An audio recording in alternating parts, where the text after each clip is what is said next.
All right, NYB community champion on the Minding Your Business podcast, entrepreneurship, real estate, trending news. There's no business like minding your own. We're recording this on Tuesday, May the 26th. Hope that you're coming out for a great weekend, an extended weekend for those of you that were out of work and celebrating Memorial holiday.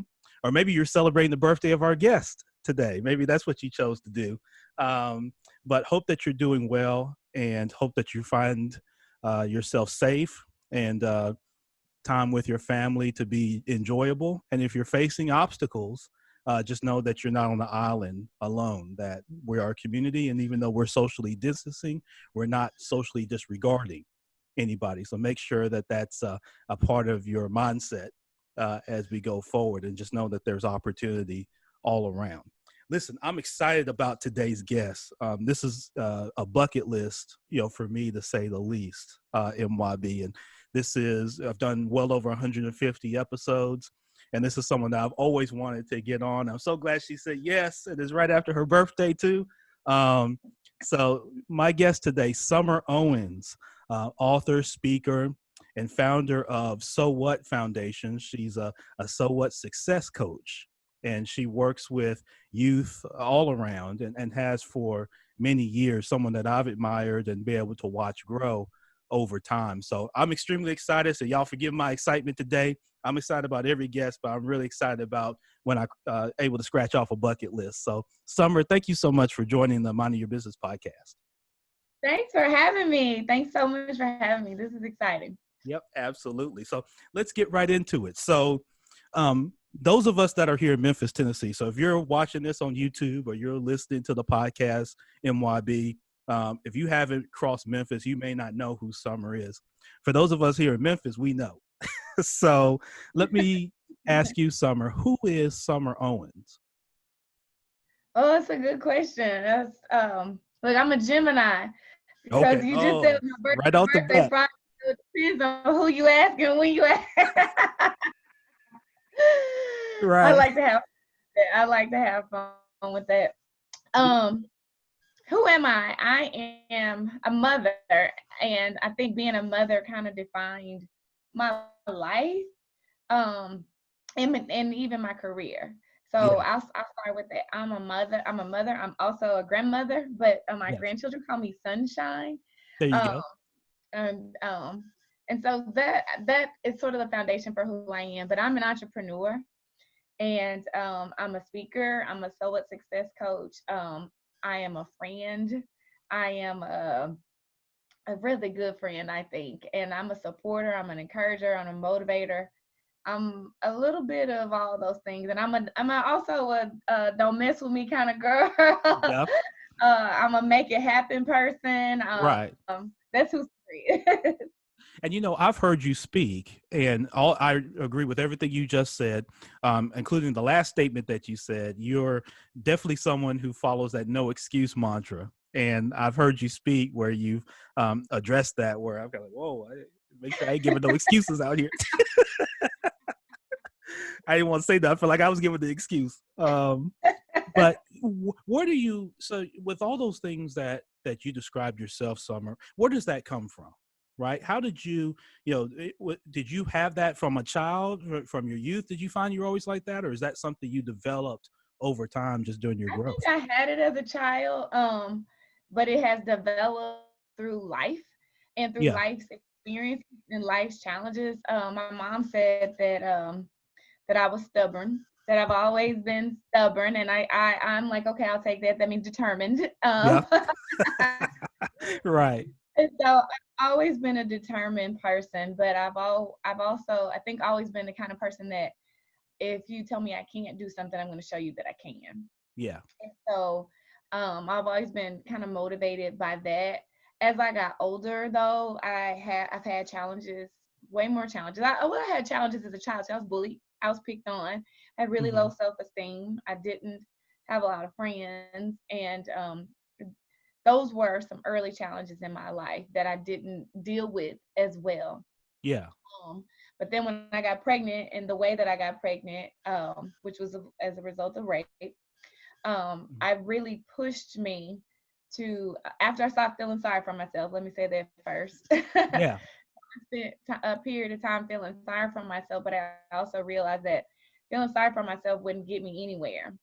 Mm-hmm. It wouldn't get me anywhere. Other people would feel sorry for me for to an extent and for a limited amount of time, but other people feeling sorry for me wouldn't get me anywhere either. Right. And I realized I wanted life. I wanted to live. I wanted to have things. I wanted to see the world. I wanted to do things. And I became a mom, and I wanted to offer those same things to my child.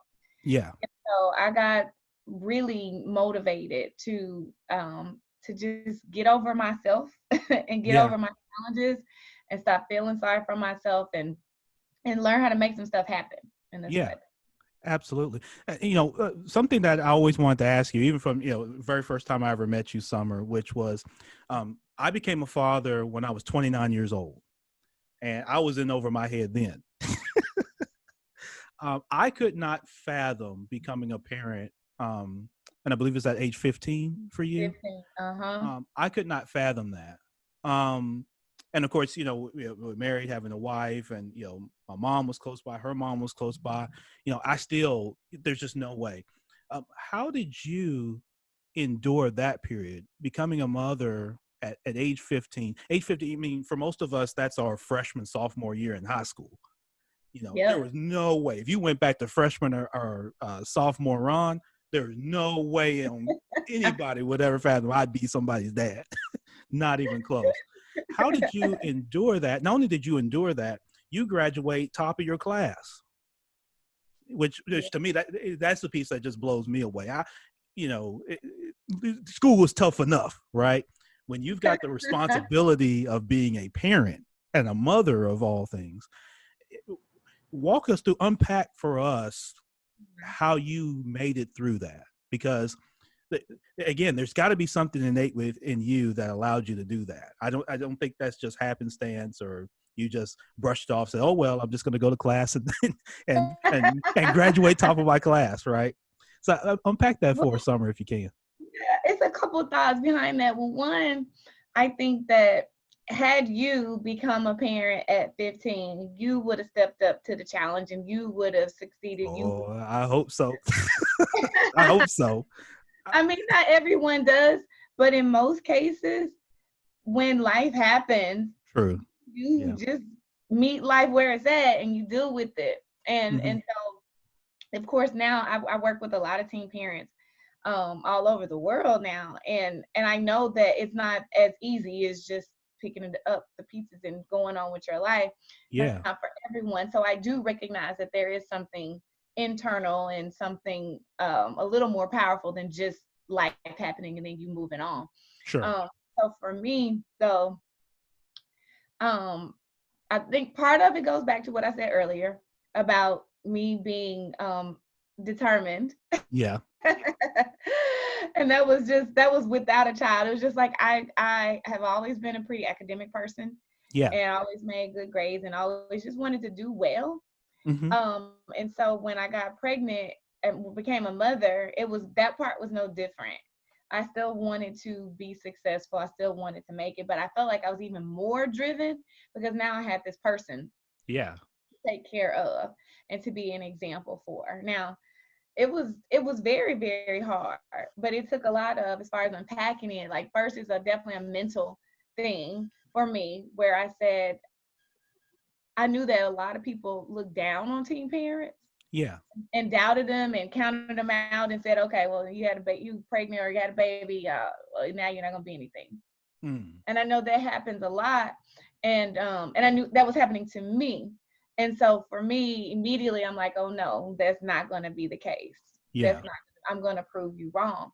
Um, so it was about other people in that sense, and it was about my son in that sense. And then for me, I wanted the personal satisfaction of saying, this isn't going to take me out. This Yeah. isn't going to take me out. And so I just had to make some very deliberate choices Mm-hmm. at that point, which my mom said, like, I'm talking about her a lot. She always said I was mature. Yeah. And so I feel like um, this was just another test of my maturity or made me get even more mature. Mm-hmm. And so I made those deliberate decisions, and those were, I got jobs. I had 2 jobs. Wow. When I was in high school, I worked at the Waffle House on the weekends, Okay. as I was a hostess at the Waffle House Yeah. on the weekends. Which but people, a lot of people say, "Oh, I didn't know Waffle House had hostesses." Well, this one did, Mm-hmm. because they were a really busy one, and they needed a hostess to say, "Wait, don't leave," and just smile at them and say, Right. "Sit." So I got that Right. job on the Yeah. weekends, and then I worked at Arby's through the Mm-hmm. week. And I was in school, and I had Yeah. my son, and I stayed busy. Yeah. Stayed busy, so I didn't, unlike a lot of my peers, I didn't have a lot of time to play Yeah. around. I didn't have a lot of time to play. I was busy. I stayed busy. I had a goal in mind, which was, one, get some money so I can Yeah. help take care of my child, and Yeah. to graduate, and to be academically successful so I could get a scholarship to go to college. Yeah.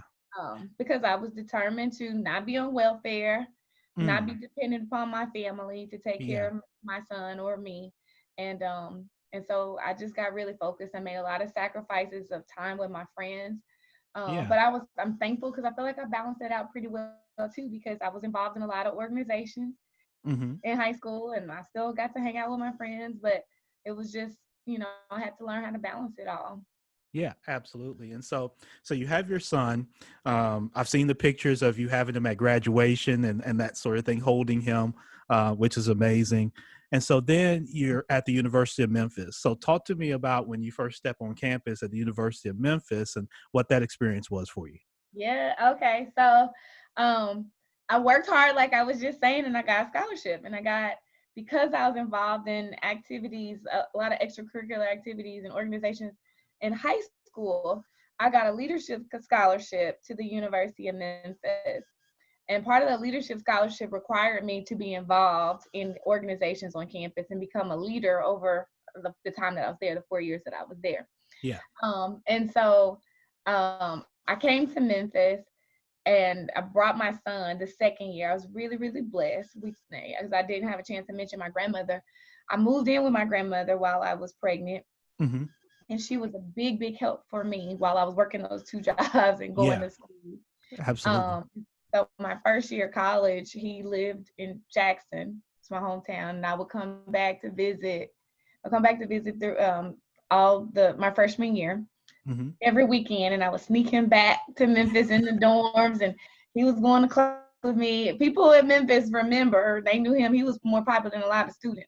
Yeah, so wait a minute, you were taking him to the club with you? You were taking him on Not the so, club. I thought you said the club. I was like, whoa, wait a minute. So now That's a bit much.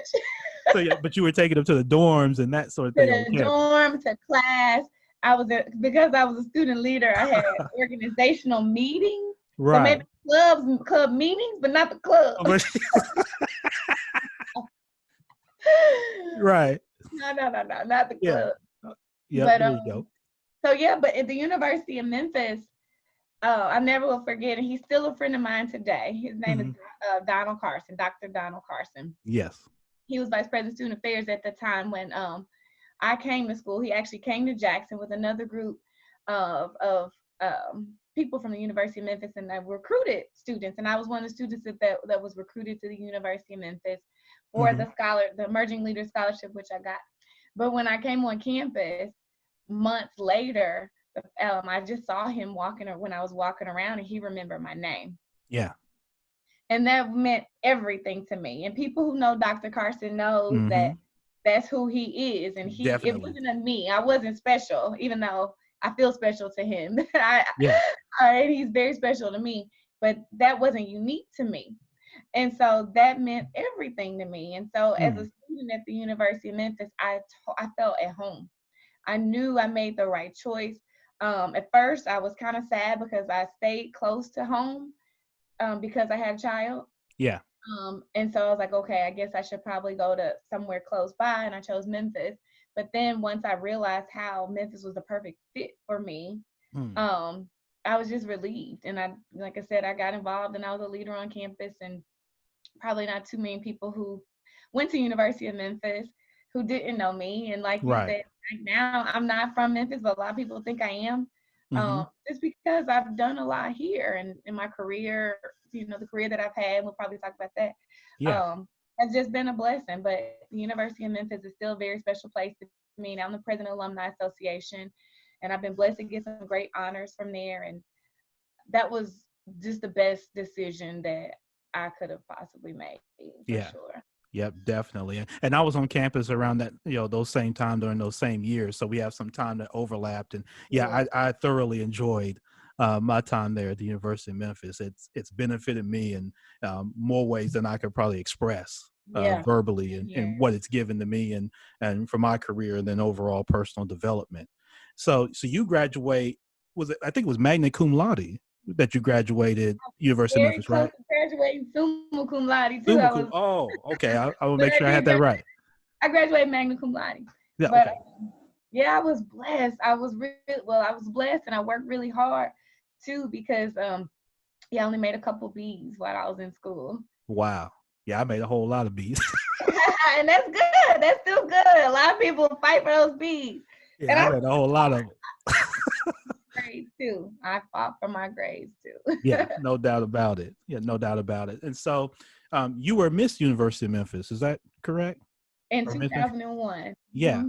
absolutely. Talk about that. How did that come about? What Yeah. did you work to kind of get there? Because I mean, that's a huge honor in itself too. I mean, given Memphis is not a small school, right? I mean, there's a lot of there's 20,000 plus kids there. So for you to be named Miss I've been Memphis, amazed. I have really been amazed by the blessings that I've had in my life and opportunities that I have had. Um, Miss University in Memphis, I heard about it. I think the process is different now, mm-hmm. but I heard about it, and you applied, and then you were selected for an interview. Then you got a panel interview by student leaders, and I was blessed. I was super excited because I got an interview. Yeah, Um, and I'll say this: the criteria is based on campus leadership, community leadership, and grade point average. yeah, And so I had a high GPA.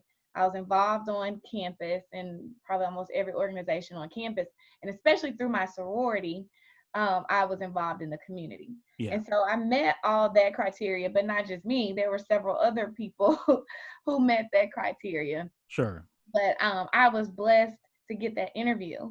And then I was super excited because I made it to the top 5. And they announced at homecoming, everybody went on the field. Mm-hmm. The 5 Mr. and the 5 University of Memphis finalists went Yes. on the field. I was the only Black person. Yeah, I Um, remember. that was an honor in and of itself. I'm like, well, I made it to the finals. I made it to the finals. And I kind of didn't care if I won or not because I felt like I'd already won. I was out there on the field. Right. And then they said my name. And Mm. I'm like, I had to look up on the screen on the Jumbotron. I'm like, that's me. That's right. They really didn't say my name. They said my Right. name. And Yeah. so Well, I won, and I won with Greg Caesar. He was Mr. University of Memphis, and he was yeah. a good friend of mine, and still is to this Yeah. day. And so is his wife. And so anyway, I won. My line sisters were there. My son was there, and they were able to come and see. It was just a beautiful, beautiful moment because I was another moment of confirmation for me, and hopefully another moment of confirmation for other people to see because Mm. I was the teen mom. I Right. was the teen mom. I was the one who was counted out. I was the one that people either said or thought wasn't gonna make it, would turn out to be nothing. But I'm like, look, if I can do this and I can do it with Right. a kid, I can do this. And by that time, my son, I guess, was like 7. Yeah.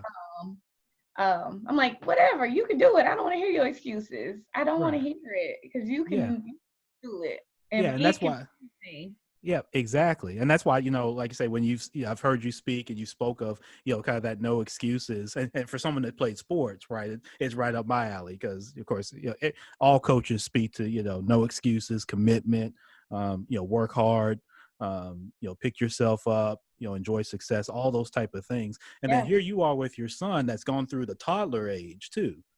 that you've had to deal with while you're in school. So that was another thing. So, so you have your son while you're in high school, but then you get to the University of Memphis and you've got a toddler, who's active, who's, anybody out there that's, had toddlers or, in your family, what I'm talking about. That's, that's a opportunity time for sure. When you're doing a lot. So, I mean, you're as busy as anybody. And something else I laughed with. So when you agreed to do this Summer, I'm going to let you inside on something I was laughing about. So I was excited when you agreed to do this. And then of course, everybody's watching Michael Jordan on that Last Dance documentary and that sort of thing. And I remember seeing a trivia question about him being one the most athlete that's been on the cover of Sports Illustrated, I guess, the most amount of times.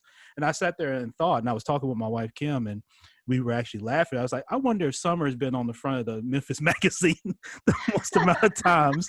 I don't know. I bet you I probably have a pile of Memphis magazines with your face either on the cover or somewhere in it.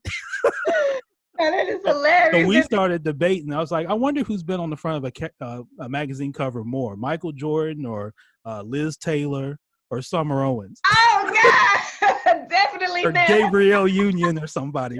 So we were having this fun debate. I was like, I bet you I can make an argument that Summer's been on the front of more of those magazines than Michael Jordan on Sports Illustrated. So, it was just a funny thing. We were cracking up with it. But hey, that would be an honor if it was true. Cool. I bet you I look at one or two of those a year and you're somewhere in it. Either your name or your picture is either on the front cover, the back cover, in the middle, somewhere. They love me. I'm so glad that they embrace me. And I'm telling you, I got the Fogelman Outstanding Young Alumni Award, which is another huge honor. Yeah. And Tammy Hedges, she was the director of the Student Activities Council when I was in undergrad. Yeah. And she fell in love, and I was on the council too. And so she fell in love with my son. Mm-hmm. She would babysit him for me. Wow. She would take him out to eat. I couldn't afford to take him out to eat, so I was so excited he was getting to go to restaurants and do things. She would keep him for me or have her secretary keep him for me when I had tests. But when I got the award, she introduced me, and she cried, and she made me cry. And it really touched me, because what I said in my speech then was the University of Memphis and people at the University of Memphis and the love they showed me helped me get through, helped me to be where I am right now. The fact that I am a success story, and I know it's a lot of drive and my own drive, my own blessings from God and, God-given talents and all that. But the University of Memphis really, really embraced me. I didn't have people, even my professors, look down on me because I was a mom, and sometimes I had to bring him to class. Right. And they were there. They embraced me, and they loved me, and they supported me. So people are like, well, she is really loyal to the University of Memphis. I'm like, they took care of me. Yeah. And then now they chose me to be the president of the Alumni Association. I'm like, man, sometimes I have to pinch myself. Because I've been through a lot of challenges, and I still go through a lot of challenges, but I've been tremendously blessed. Yeah, no doubt about it. Our guest today here on the Minding Your Business podcast, Summer Owens. So Summer, let's get, we've talked about kind of you coming up. So let's talk business for a little bit. So What Foundation. All right. Tell me, because I love the name, right? Tell me how that came about. So you're transitioning from the University of Memphis into your professional life. Tell me how you get to So What. Yeah, so it's two businesses actually. It's So What and the So What Foundation. Yeah.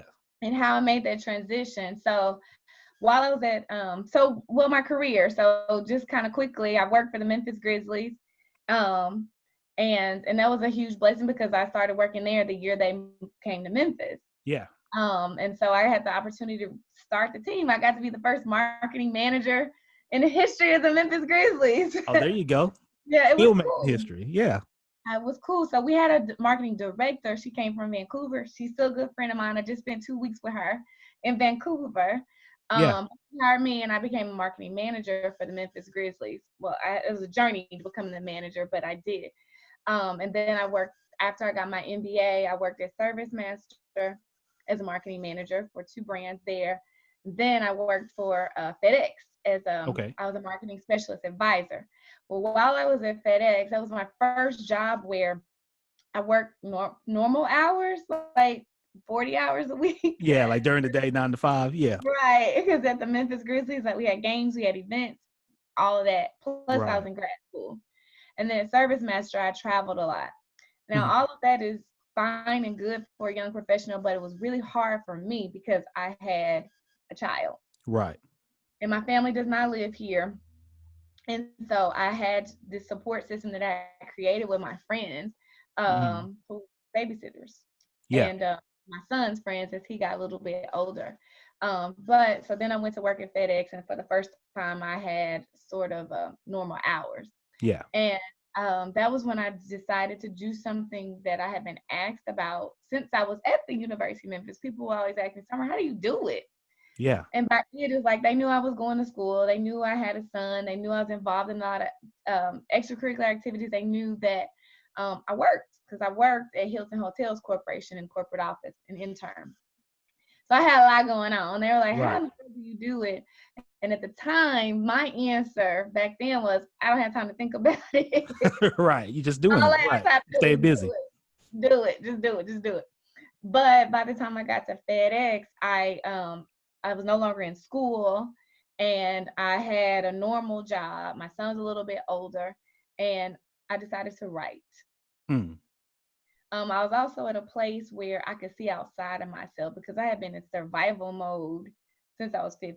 And Right. by the time I got to FedEx, I had a very comfortable salary. And like I said, finally was working fewer hours and wasn't Yeah. in. And so I wrote a book, and I decided to share my story to answer that question that people ask me, how do you do it? I'm like, I don't know. I got to really think about this myself. Yeah. And so I wrote the book primarily for teen moms. I wanted teen moms to see that they didn't have to drop out of high school because Mhm. statistically most will. And Right. I wanted them to see that they could go to college and finish college or some sort of post-secondary education. And so I wrote the book, but the book just took off. And so many other people who were not my target started reading the book. So a lot of students who were not teen parents, but Mhm. also a lot of people who are my age, people who are men, people Right. who are my mom's age, were reading it and getting so many different things out of it. That was not my intention. I was just sharing my story. But Right. that's the thing about life, is that we all have life in common, and we just have some slightly different circumstances. Right. But people were getting it, and people were saying, Summer, your book is not for teen moms. I had people say that directly to me. They said, Summer, this is your book is for anybody who has any excuse not to be successful. Mm. Like, and so Wow. then people started asking me to speak. Um, and primarily in schools and churches. Mhm. And I'm like, I'm shy. Most people don't believe that now, You're and it's so shy? weird. Yes, Wow. and it is so You're weird shy? because of Wow. what I. Yes, I am. It's so weird. Because of what I do now. I'm just passionate. So Right. back then, though, when people were asking me to go and speak, I'm like, I didn't even want to, like, I worked, and, I've been a marketing manager. I had to do presentations and stuff. I had to do that at FedEx too. And I hated having to do it. Yeah. So people ask me to go and speak. I'm like, well, I do want to sell this book. I mean, Right. Right. That's part of it. Right. so No that's what doubt. started it. Honestly, it was like, oh, I got to get the word out about the book. If people are asking me to speak, I got to do it. But every time I would speak, I would have people lined up to talk to me afterwards. Mhm. And they were sharing everything from all, can Summer, this is what I want to do. Do you think I can do it? Or how did you do this? And people would be crying, and it would just be so many different expressions that I would get after I spoke that really like tugged in my heart. Yeah. And I was speaking on my lunch break, and I was speaking after work. Mhm. And just over time, a short period of time, I'm just like, at work doing a job I absolutely loved. I worked in advertising, Yeah. and I was very comfortable. Like, FedEx is a great company. You're in Memphis. I Yeah. know you know everything Absolutely. about FedEx. But working for FedEx was great. It was just a great experience for me. But I got to the place where I would go back to work and all I wanted to do was get in front of some more people and Mm. talk to some more people and encourage more people and motivate. So I was still doing my job at FedEx, but I'm like, this is not fair. Like, I have this great job that people will be killing to get this job. Right. And at the same time, now my heart is somewhere else. Mm-hmm. And so when FedEx offered the buyout, I met the criteria to put Yeah. in for it. I was like, I think it's time. Mm. But here's the crazy thing that most people Uh-oh. don't know is Okay. I did not get the buyout. Oh. I did not get So it. even though you qualified for it, you didn't get it. Right. I qualified for it, and you know how buyouts go for it's Right. based Yeah. on seniority and a lot of factors. And at FedEx, it was based on the need in different departments and that kind of thing as well. And so I didn't get it. Mm-hmm. But our senior vice president of marketing, who had read my book, and she was a fan, she told me she was a fan. She came up to me and she said, Summer, I saw something you posted on Facebook. And my first thought was like, oh my God, why are we Facebook friends? But most people don't like to be Facebook friends with coworkers and things like No, I'm that. like, and she was like, my boss's boss's boss.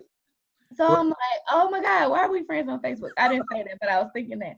And then I was like, what in the world did she see that I posted? Right. And and she said, did you get the buyout? And I said, no, I didn't get it. She said, are you leaving anyway? And before I could even think, I Mm-hmm. said, yeah, I am.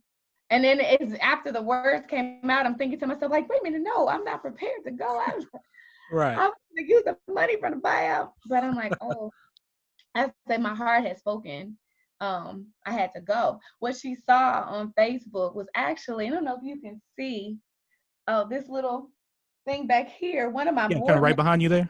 right there. Yep. One Mm-hmm. of the University of Memphis board members, Anita Vaughn, she was the CEO of Baptist Women's Hospital. Yes. She had that made for me last year because I shared that story with her. And what Wow. it says is sometimes sometimes when God closes a door, we realize a window has always been open. Mm. And Wow. that's what my senior vice Mm-hmm. president saw on Facebook. And that's what I posted that night after Mm-hmm. I found out I did not get the buyout. But I Yeah. posted it, but not with the intention of like, I'm gonna quit tomorrow. Right. Right. Right. Yeah. Yeah. Exactly. But I ended up leaving. Yeah. I had already set up my LLC, since we're talking business. I had already set up my LLC. I'd already started the business, Right. but I was, not ready to leave my comfortable salary, my corporate salary. Yeah. But I did. I Mm-hmm. did. I after that I followed my chain and I told my manager and then my director and then my vice president. I had already told my senior vice president. Right. But I shared it with all of them, and they were happy for me, and even like super happy for me. And so that was on my last day was on. They asked me to stay. I wanted to leave on my birthday. Look, my Oh. birthday is very significant to Right. me. I see. It's my birthday, but that was the day that I got pregnant. Mm-hmm. And so it was really, for many years, my birthday was hard for me Right. to celebrate. And so I finally got to the place where I embraced it, and I normally travel and go out of the country. So unfortunately I couldn't Mm-hmm. right now, but Right. I ended up just really celebrating my birthday. And so anyway, I wanted to quit on my birthday and add that, but they were like, no, can you please stay? So I stayed until June 5th, 2013. Okay. And then I left. And shortly after that, I started the So What Foundation, where I do youth programs for kids in Memphis, Yeah. specifically challenged youth in Memphis. And so anyway, I do two separate things. I speak through So What. I have my book, I have my curriculum, I have workbooks that are in the school system. Yeah. And through the foundation, taking my kids to Washington, D.C. on their first flights, and Yeah. just been able to do some cool stuff. Yep, absolutely. No doubt about it. And so talk about the business of So What pre-pandemic, Summer, and then talk about what you're doing now today. Obviously, the pandemic hit in March here in the United States. It's had impact on, of course, all of us to various extents. So talk about kind of leading up into the pandemic, some of the great things that you were doing through the organization, and then once the pandemic hit, kind of walk through that piece as well. Whew, so so leading up to it, so like I said, it's been 7 years, Yeah, almost 7 years, um, that I've been doing it full time. And by it is the speaking, primarily the speaking. So my main business is speaking. So I speak in high schools, I speak in colleges, I speak anywhere. sure. But those are the places that I speak the most, in women's organizations. And it's been a build. It's been a build to the business. It didn't just jump off like I thought it would. Right. Yeah. um, so it was kind of a slow grow kind of thing as I learned. It's so much. Like, you're an Yeah. entrepreneur, I've worked way more and way harder than Yeah. I ever thought I would. Without So question. listening and think you're gonna work for yourself because it's easier, then we might have it twisted. Nope. Because I'm like, I've The had some job is much easier. Let me tell you that.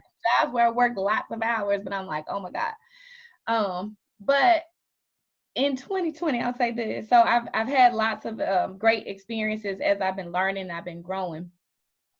But 2020 was going to be my best year because I had figured out a whole lot of things. Yeah. My schedule was booked. I had speaking engagements all over the country, booked all the way through November. Yeah. All the way through November. Also, prior to the pandemic, I had a contract with Shelby County Schools, school district here. And I did the contract last year. It was a great contract where I was able to implement my program, which is a So What literacy, life skills, and character education curriculum. So some workbooks and books that teach about those things, Yeah. are specifically focused on literacy, but the students don't even realize how much they're learning about literacy, how their reading skills are improving, because they're just reading a very relatable book, my book, and following the workbook. And it's just pulling out things that really make them focus on who they are and what they can be and dealing with their challenges. And so that contract got renewed, but there were some challenges with it on the school side, and it got renewed just prior to spring break. Ah, yeah. And so the contract administrator, we were all excited. We're like, okay, well, we don't have a whole lot of time, but let's hit it hard and make Right. it happen. So the training was going to happen for the teachers. I do a trainer program the week before spring break, and then spring break would happen, and then we would do it for the students.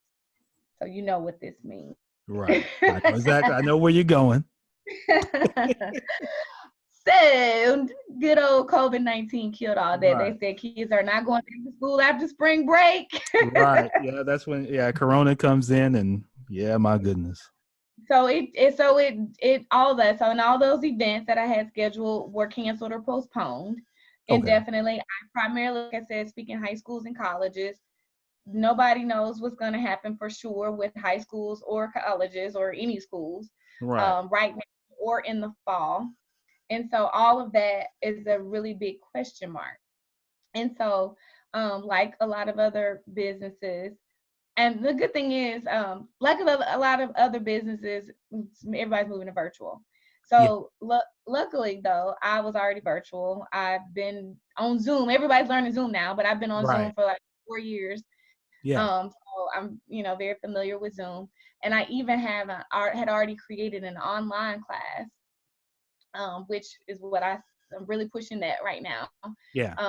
Confidence class. And like right now, a lot of people are getting that class because a lot of people's confidence has been shaken with Very COVID-19. true. We've experienced a whole lot of loss. People are losing jobs. People are losing opportunities, and everybody, I think, has lost money.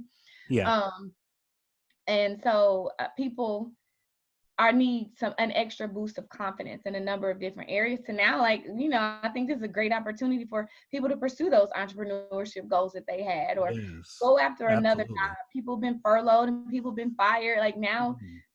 get that confidence up and go after something different, Definitely. something bigger, or go back to school. Like, it's just a Mm. lot of different things that people can do if they're confident enough to actually do it. Absolutely. And so, like I said, I created that class 3 years ago just because people lack confidence all the time, every day.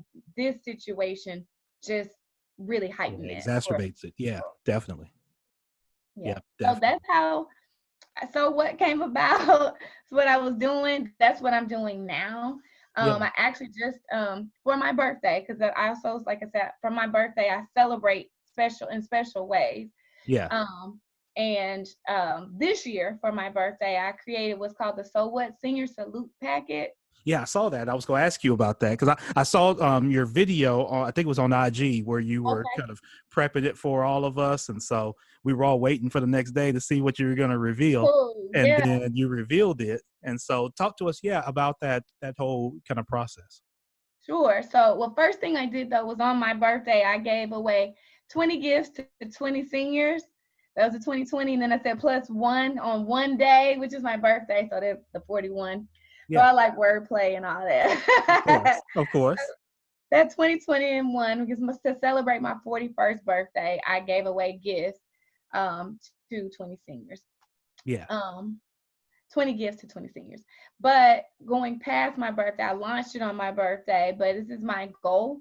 It's to sell 2020 senior salute packets to seniors or any student that will be a senior one day, Yeah. and that's high school or college. And in that packet is my book, which is my story of resilience.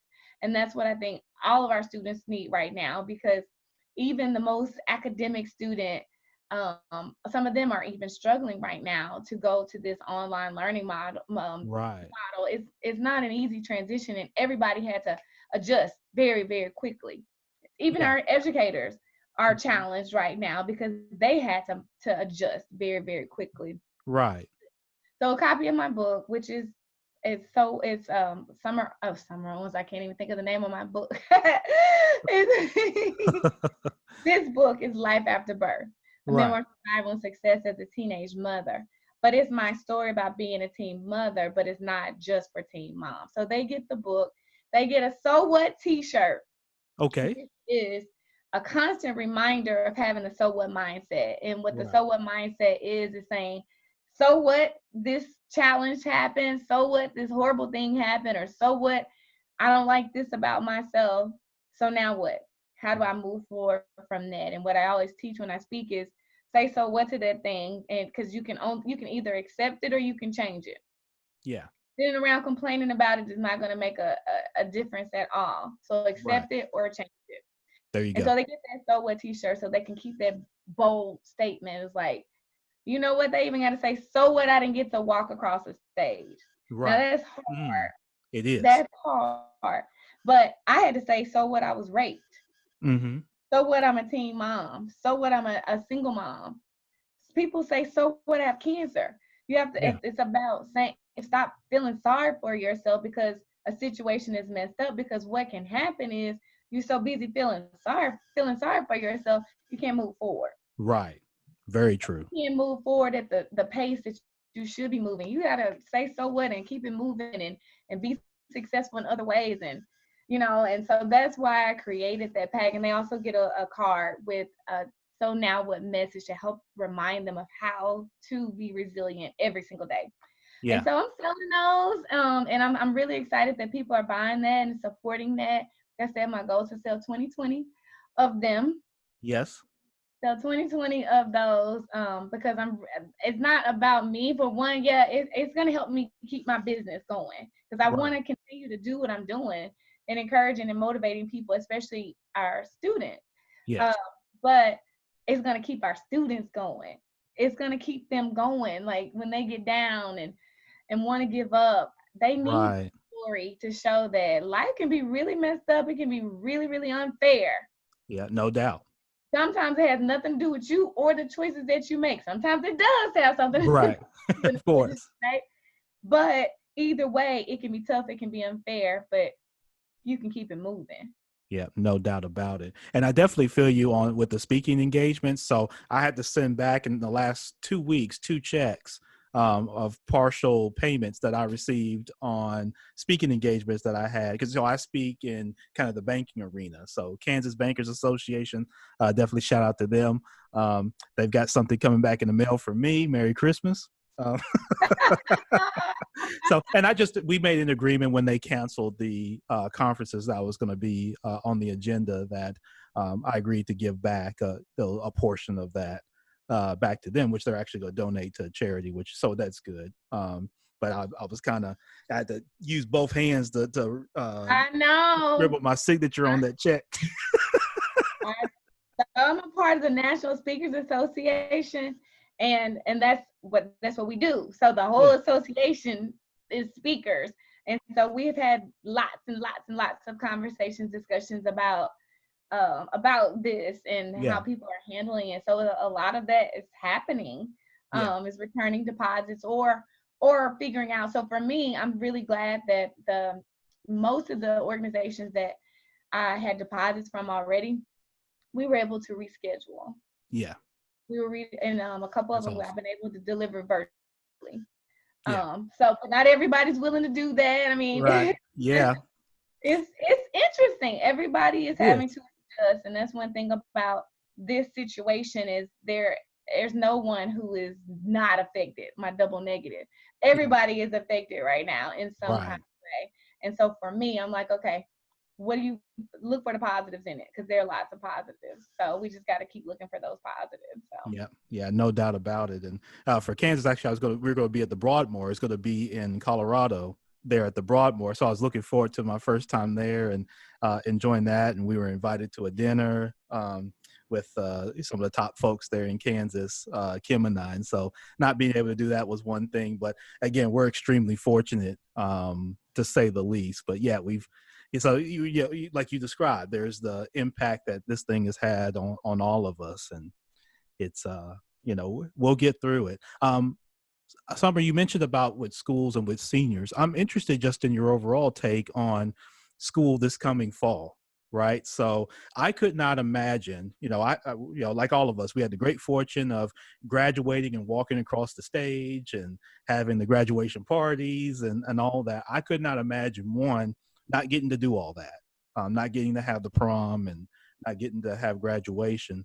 But then now being administrators and having to critically think through the time of come August, what do we do, right? And how are we going to manage the risk of dealing with the pandemic, virus, and then having the reality of, how do we get, now, certainly in this country, millions of kids back to school. And I've got 3 little ones. I've got elementary school age girls who've been out since March. And so I've had to be a homeschool teacher in addition to everything else that I do, which has been interesting to say the least. Yeah, I know.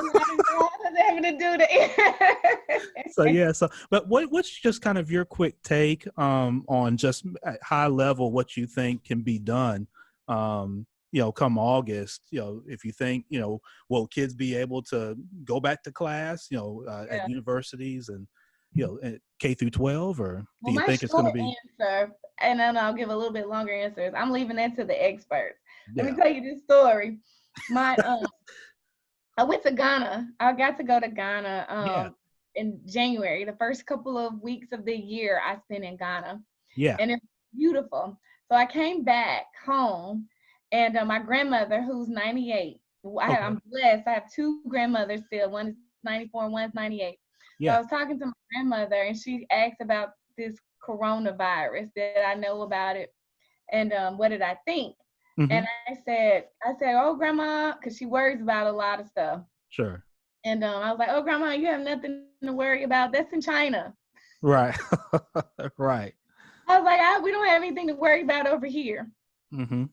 Now, I shared that story to say, I think that I'm a pretty intelligent person, but I'm like, I don't know about that situation. Yeah. And so I just have to rely on the experts. Like I know people who are in the healthcare field and administration in healthcare. And I know people in administration with the school system here and other places. Yeah. And they're trying to figure it out. Of course. No, nobody knows, and things can change, and things will change, just like our own lives. And I Right. think things change to get better or worse depending on the decisions that we make. Yeah. And so, unfortunately, in this situation, it's not just depending on the decisions that you make; it's dependent upon the decisions that people around you are making too. No doubt And about it. we don't really know what's going to happen. Like I said, experts have a much better idea than I do, on what's going to happen or how it should happen, and what should be done. I do believe the learning process has to continue, though. It has to Yes. continue. And I think that one thing that has happened is that a lot of people, probably you being one, Mhm. have even more respect for teachers, Well, for educators. without a doubt. That's just the 2.5 months of being homeschool teacher. Right.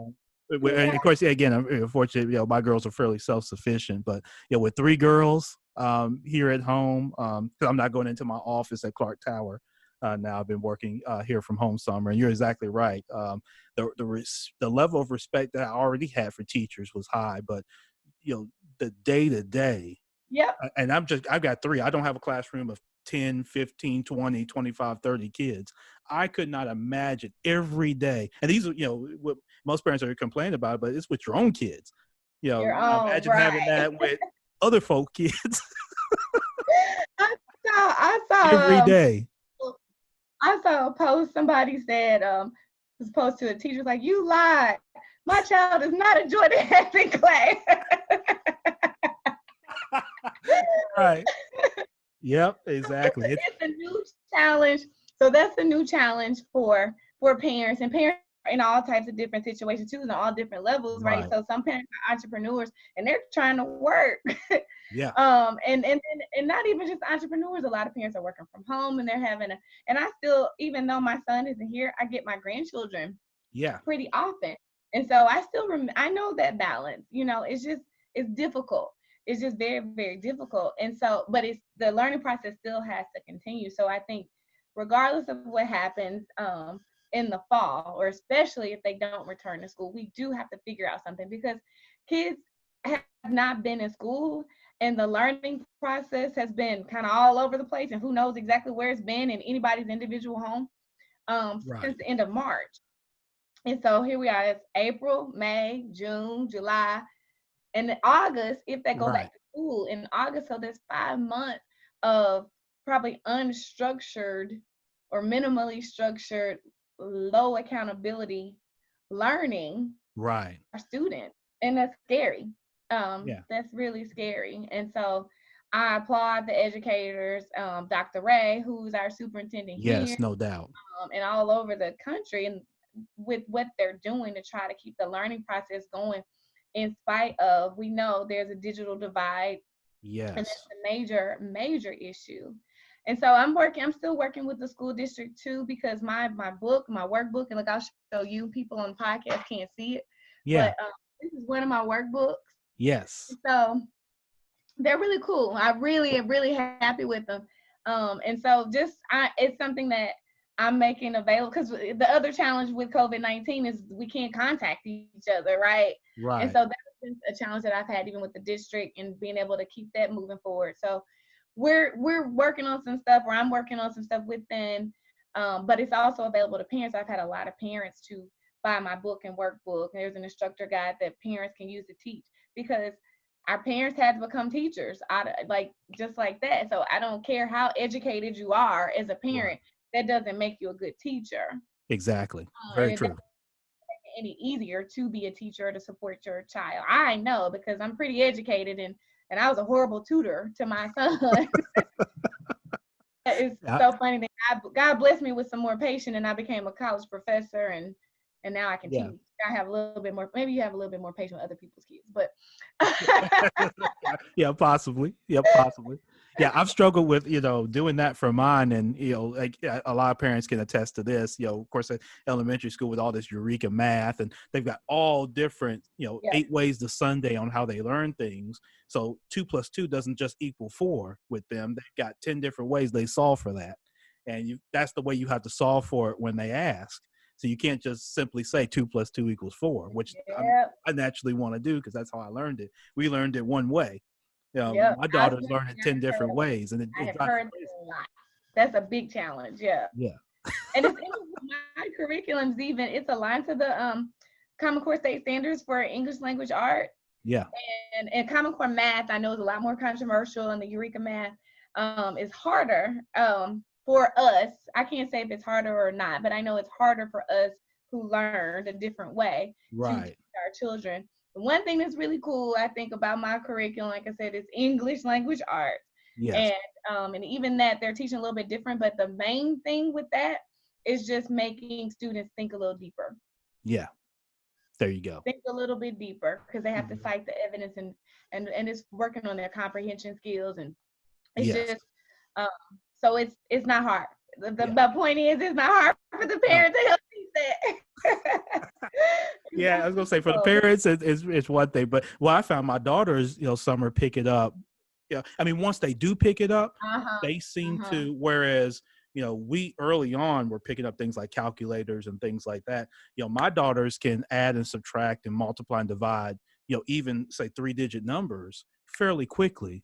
Much quicker than I could. I'd have to sit down and draw it out, longhand and that sort of thing. So it is helping, Yeah. like you say, with that. Kind of the critically thinking through how to solve problems, which I love because that filters into other aspects of life beyond just, math and language arts and that sort of thing. Yeah, definitely. Absolutely. Yeah, definitely. Absolutely. So Summer, let's have some fun real quick. I want to ask you, I like to ask guests this question. With no strings attached, if I were to give you $100 million cash right now today, nothing, you ain't got to do nothing other than accept the cash, and I'll walk away. What would you do with that $100 million? Wow. First of all, don't be playing with me. Look, you got that. Yeah, I was gonna say, hey, Ron, you got this recorded now. You commit to $100 million. I guess you said if, but Right. I'll say when. So when you give me $100 million, well, the first thing I think I would do, well, just being a business person, whatever, I would definitely talk to my lawyer and accountant and Yep, you better. Financial planner, all that. Right. Those would definitely be first very practical steps. But I think where my heart would go is I would identify small nonprofit organizations. And I guess I wouldn't even have to be that selective, so they don't have to be that small. Because the big ones, I would want to support them too. Sure. But they have good support. Now that I have my own 501c3 organization, I realize how little a small amount of money can go a very long way and make a big impact. And so I would identify small nonprofit organizations and bless them big time. Yeah. And bless them big time. So that will be one. Another thing I would do is, now that I've spent 2 weeks in Ghana, and I always wanted to go to the continent of Africa, and I was blessed with this opportunity to go, and I went with someone whose father lived in Ghana. Yeah. And I didn't even feel like a tourist. I felt like I was at home. And I guess just being there, you feel at home, like back Right. home. But I had the opportunity while I was there to speak at a school in Kumasi, which is one village school. So they're, schools just like everywhere else. They're on different levels and have different needs. But in the village, the schools were on dirt floors, no windows, no air conditioning, no nothing. Yeah. But those kids were running around, happy, playing, happy. And when I was speaking, or when we were speaking, because a couple other people spoke too, they were sitting in their classrooms, which was like dirt, and they were happy and content, and the teacher, the other thing that stuck out for me, all the teachers were dressed nicely. Yeah. Like they were dressed better than our teachers here, and better than I dress every day. Wow. But they were walking around on the dirt floors, and so that just really did something to me. I'm like, how beautiful that was, both of those situations with the teachers, and how professional they were, and how professional they looked, how much they love those kids, and how much those kids just appreciated the little bit that they had, and wanted their education. They wanted to learn. And I think about, because I love our kids here in the United States, but how the perspectives are just different, and it's Yeah. based on life and life experiences. And so I don't knock our kids. It's just something extra special when you can see that for Yeah. yourself over there. Absolutely. The other big thing is the value of the dollar Mm. there. And Yeah. so there's such a huge impact. If I had $100 million, I could do a whole lot. Yeah. Period. But I could really make a difference in that school or anywhere. So they share with us their needs, and so me and the other speakers who are over there, we are already contributing to the school, Yeah. and to the needs of that school, because they want to build new buildings. They have a lot of things that they're trying to do, and so we contribute a part of our the proceeds from our speaking engagements to that school. So anyway, that $100 million will help support. I probably do everything over there. Right. Yes. I can imagine you would. You find a I would. lot to do with that. I can imagine. I would. And probably I would identify other schools too, because I saw myself when I went over there. I took pictures with these little girls. I'm like, that's me. So when I was a little girl, I pulled my hair out and I had really short hair, and I Yeah. thought I was ugly because I didn't have ponytails like my sisters and like my friends.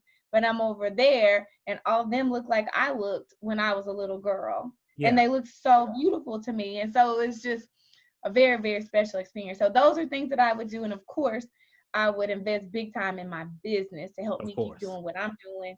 And I would also probably look for opportunities to invest in other people's dreams, Yeah. other people who want to start business and change lives and, really make a difference. I would use that money to help them. Yeah. No doubt That's about it. that's what I would do. I'd probably buy another house for my mom, Yes. those kind of things too. Yep. But I almost feel like the sky's the limit with that $100 million. What I Oh would yeah. not do is waste it or play with it. And of course, I would Of course. tithe. Yeah, Yeah. my church would Of be course. blessed big time. Without question. Yeah, without question. So, Yeah. um, Summer, this has been phenomenal. I've got one last question for you as we wrap up. Um, for someone that's listening to this podcast, the young girl who just found out that she was pregnant, and maybe it was through again many different means and scenarios, right? And she's wondering, what's going to be her next step. The young man in that scenario, because I think a lot of times we don't talk about the young men or the men that are involved in these situations. So a young man that finds out now that he's gotten a young lady pregnant. But the men who unfortunately made choices like in your situation, um, those men that maybe haven't come to their realization yet of the damage that they've done or the wrong that they've done and the accountability that comes with that. Again, we've talked about young people in school and people on jobs. We've talked about a lot of things here on this podcast. If you had to give them one or two just nuggets, right? If you were limited to just say one or two kind of things that you would cover with them as they're going through their walk, what would those things be? Can I share a quick story with you Please. first? Oh, please. So when I wrote my book, Hmm. and a couple months after it was written, a guidance counselor at an elementary school saw my book on a coffee table of a friend. Wow. And she started reading it. And she started reading it and she said, I want to meet her. And so he connected us. She and I went to lunch. And she asked me if I had a curriculum to go with the book. Um, and like any good entrepreneur, I was like, yeah. And I went home and got to work. And so Right. Yep. There you go. I got the curriculum. She used that I created the curriculum, and I actually used the support of a Memphis City school teacher. Yeah. Um, and that's one of my lessons is recognize your resources and get help to make your product as good as it can possibly be. But she used the curriculum with her fifth grade girls for 2 years. In the third year, and this was while I was still at FedEx, in the third year, she incorporated the boys, fifth grade boys. Okay. And I would go at the end of, after they read the book and went through the curriculum at the end of the year or however long they took to go through it, I would speak on my lunch break. Yeah. And so this year when she incorporated the boys, so it was boys and girls in the room, Yeah. fifth graders. I'll never forget a little, and this is probably 9 years ago. Okay. A little boy or fifth grade boy raised his hand and he said, and he raised it slowly. Uh-oh. I have a question. I was like, what's your question? Why does he leave? Why does the boy always leave? Hmm. Interesting And question. of course, he meant after a girl gets pregnant or a woman gets pregnant. Right. And and I thought it was so sweet.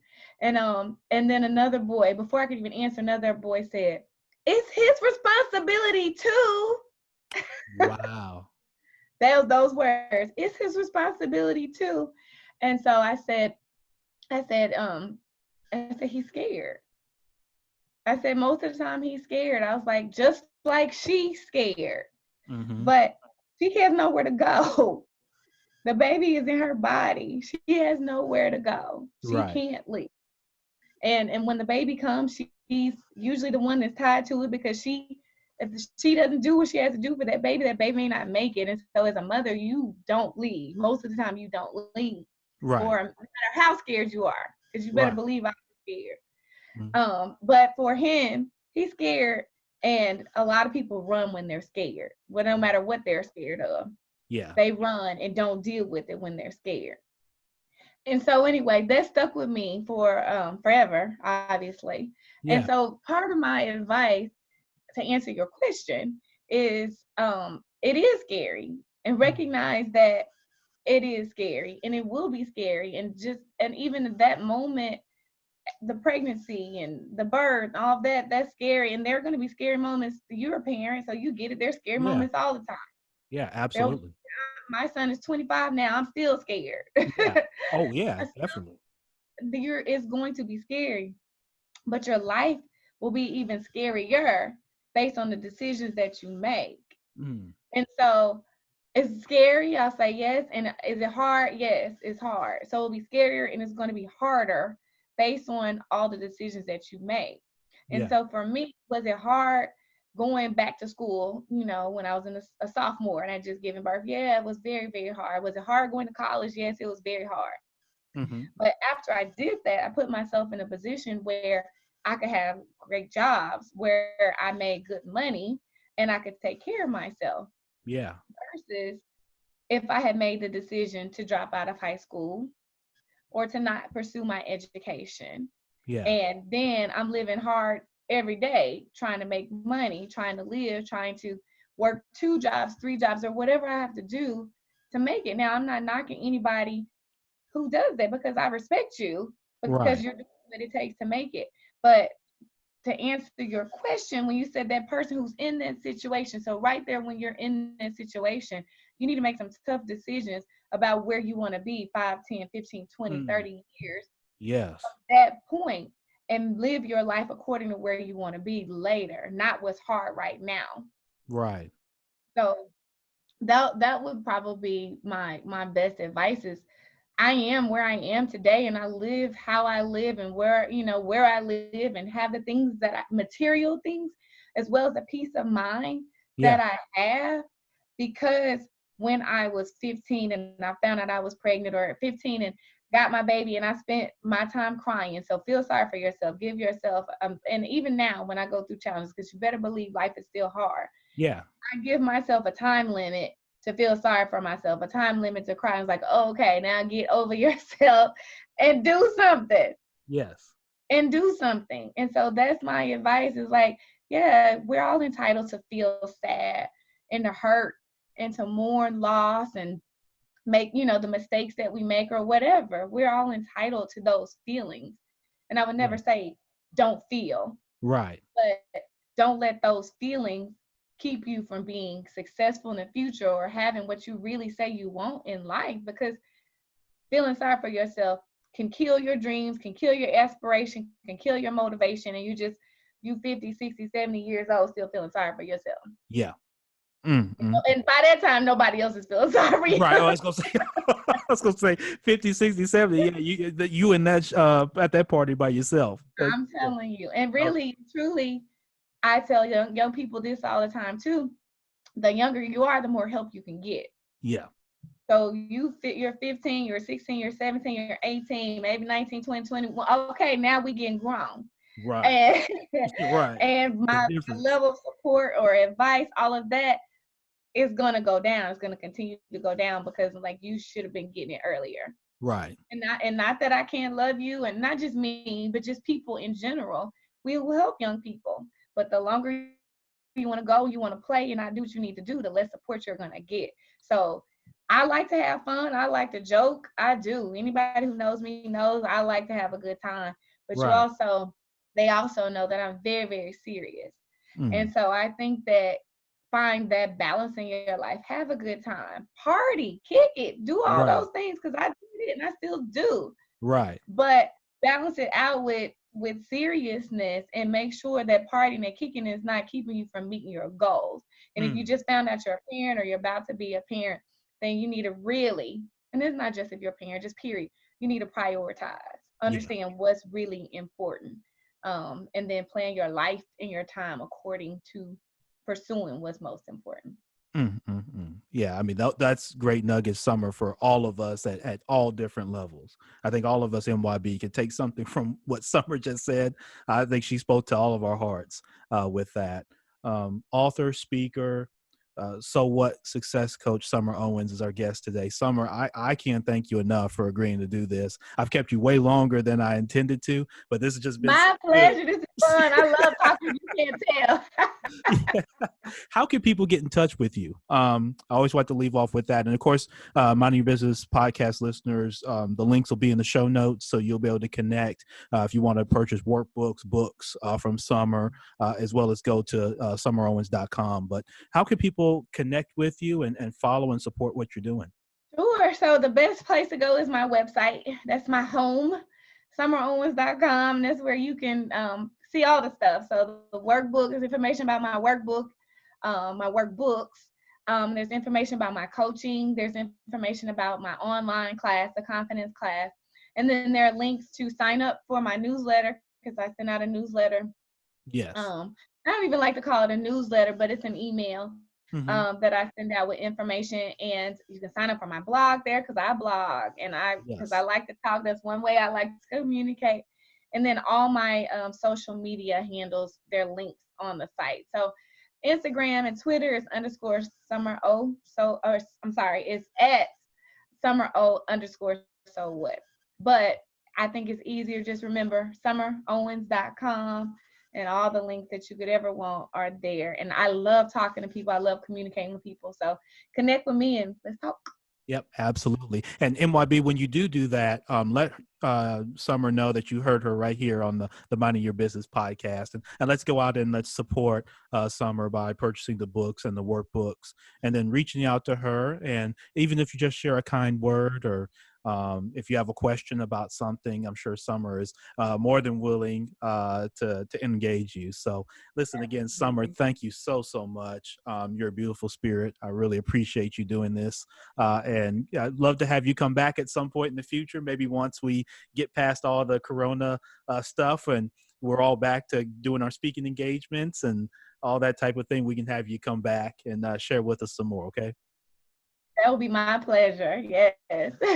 Excellent. Thank you again, Summer. And listen, Minding Your Business podcast, you know that we're powered by the Binge Podcast Network.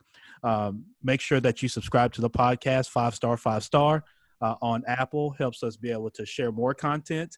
Like we had great content today from Summer, as well as all of our guests here on the podcast. Go to themybpodcast.com. You can listen to other episodes, get other exclusive content, and learn more about the podcast. Go to Brand Your Pod. Summer talked about this a little bit, but hey, not so much reinventing yourself, but again, not having that fear, right? And going out and doing it. I got 2 banks that wanted to do podcasts with me or asked me about setting up podcasts. You heard Summer say earlier, I said, sure. And I went and worked on it. I didn't have a platform, but they were ready to write me a check. Hey, they basically said, hey, we want to pay somebody to help us set up a podcast because we're not going to have branches open for a while. We need a way to communicate with our folks and share our story. No better way to do that than the podcast, right? So brandyourpod.com is where you can go. I'd love to be able to help you if you're interested in setting up your own podcast platform, minding your business community. Now is the time. People are at home. They're going to be at home for some time. People are looking for great content, and you're the one to deliver that for them. So however you want to do that, set up your own podcast and monetize it. Listen, I've been able to do that myself. So I can definitely help you be able to find ways to monetize it for you so that it is a revenue source for you and not just solely an expense. And so now's the time, brandyourpod.com. Listen, thank y'all so much. I really appreciate you listening. Again, share the podcast. Make sure you go to summerowens.com. Champ Ron, the Minding Your Business podcast.